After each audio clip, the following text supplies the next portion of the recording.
गरुडगमन तव चरणकमलमिह मनसि लसतु मम नित्यम्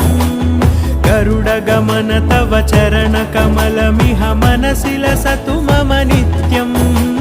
मनसि लसतु मम नित्यं मम तापमपाकुरु देवा मम पापमपाकुरु देवा मम तापमपाकुरु देवा मम पापमपाकुरु देवा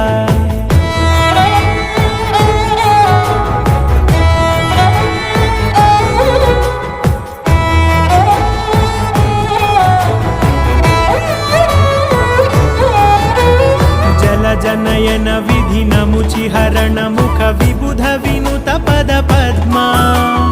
जल जनयन विधि नमुचिहरण मुख विबुध विनुत पद पद्मा विबुध विनुत पद पद्मा।